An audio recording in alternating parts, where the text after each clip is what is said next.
بسم اللہ الرحمن الرحیم انفروا خفافا وثقالا، ترغیب الی الجہاد ہے۔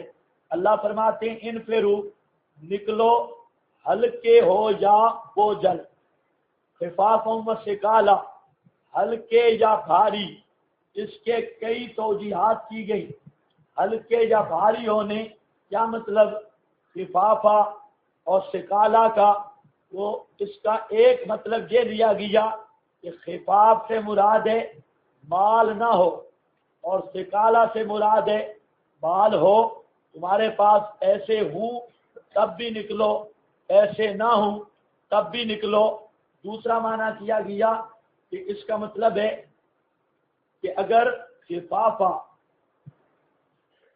صحت مند آدمی ہلکا ہوتا ہے، صحت مند ہو تب بھی نکلو، ثقالا اور بھاری ہو یعنی بیمار ہو تب بھی نکلو۔ دوسری یہ تعبیر بھی کی گئی، لیکن اصل توجیہ یہ ہے کہ یہاں پر خفاف سے مراد ہتھیاروں کا کم ہونا، یہاں بیماری والا نہیں ہے، کیونکہ قرآن پاک نے بیمار کو رخصت دی ہے۔ اور بزرگوں، اندھے اور بیمار کو قرآن نے کیا دی ہے؟ رخصت۔ اس لیے بعض بزرگوں نے لکھ دیا کہ بیمار ہو تب بھی نکلو اور صحت مند ہو تب بھی نکلو، لیکن یہ معنی بالکل ٹھیک نہیں۔ معنی ٹھیک یہ ہے خفافا، تمہارے پاس تم ہلکے ہو یعنی ہتھیار کم ہوں، وثقالا یا بھاری ہو ہتھیار زیادہ ہوں، وجاہدوا اور جہاد کرو اپنے مالوں کے ساتھ، وانفسکم جانوں کے ساتھ، فی سبیل اللہ اللہ کی راہ میں، ذالکم خیر لکم یہ ثمرہ ہے، یہ بہت بہتر ہے، لکم واسطے تمہارے، ان کنتم تعلمون اگر ہو تم جانتے فضیلت جہاد کو۔ جہاں پر ایک بزرگ معنی کر رہا تھا کہ نکلو، انفروا نکلو چلے پر، انفروا نکلو چلہ پر 4 مہینے پر، خفافا وثقالا بستر ہوں یا نہ ہوں، سامان ہو یا نہ ہو، یہ خالص تحریف ہے۔ اور جہاں میں نے بات بتا دی کہ فی سبیل اللہ سے مراد کیا ہے؟ قتال، جہاد کی راہ، اللہ کی راہ میں لڑنا، یہ ہے فی سبیل اللہ۔ یہ نہیں ہے مسجدوں میں رش کرنا اور وہاں کھا کر 4 ڈکار لے کر سو جانا، یہ مطلب ہی نہیں۔ ہاں یہ تو گھر سے کوئی فارغ ہو، وہ کھانے پینے جان بنانے کے لیے نکلے، ہاں یہ ہو سکتا ہے ٹریننگ کے لیے چلہ لگا لے، چلے میں ٹریننگ ہو جائے گی، صحیح معنی میں وہ اکرام کا نمبر چلے گا تو ہڈیاں مضبوط ہوں گی اور جہاد صحیح کرے گا۔ 4 مہینے لگ گئے تو پھر تو جسم لوہے کی طرح مضبوط ہو جائے گا۔ انفروا خفافا وثقالا وجاہدوا باموالکم وانفسکم فی سبیل اللہ، ذالکم خیر لکم ان کنتم تعلمون لو کان عرضا قریبا۔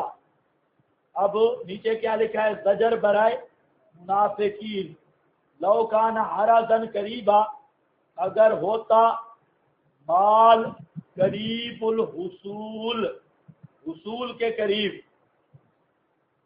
سفرن قاصدن اور سفر درمیانہ، لتبعوا کا تو البتہ پیروی کرتے تیری منافقین، ولکن بعدت علیہم لیکن لمبی نظر آئی ان کو، اشکا تو مسافت سفر ان کو لمبا نظر آیا۔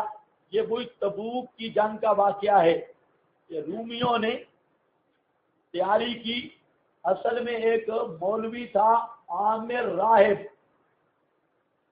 یہ یہودی تھا اور بہت بدماش تھا، یہ نبی پاک صلی اللہ علیہ وسلم کے ساتھ اکثر جنگوں میں یہ آدمی تھا مقابلہ کرنے والا اور لوگوں کو تیار کرنے والا، عامر راہب۔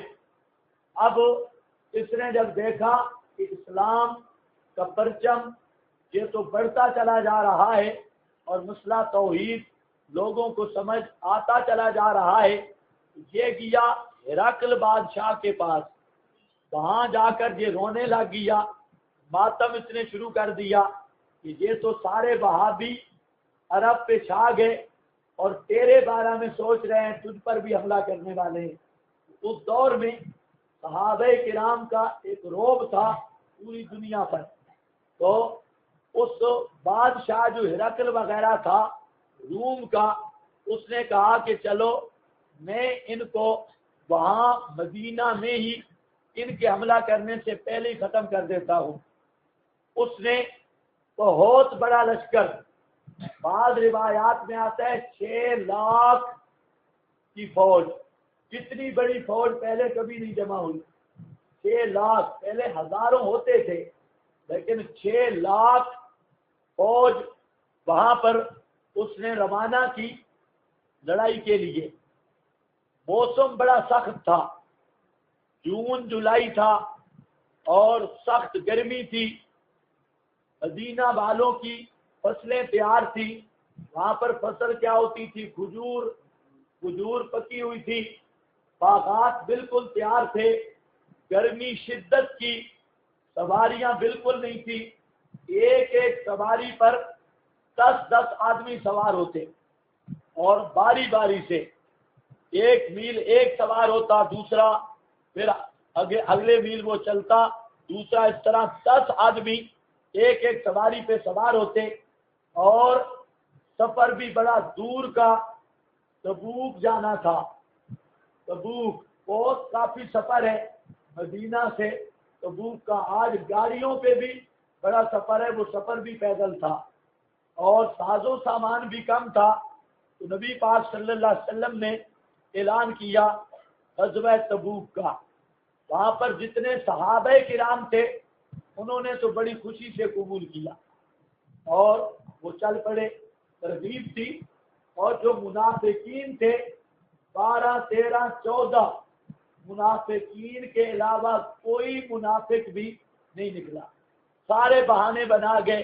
کوئی کہتا ہے یا رسول اللہ اماں بیمار ہے، اور بالکل ڈاکٹروں نے لا علاج کر دیا، اور کوئی کہتا میرا غلام بھاگ گیا اور میری فصلیں ہیں جی۔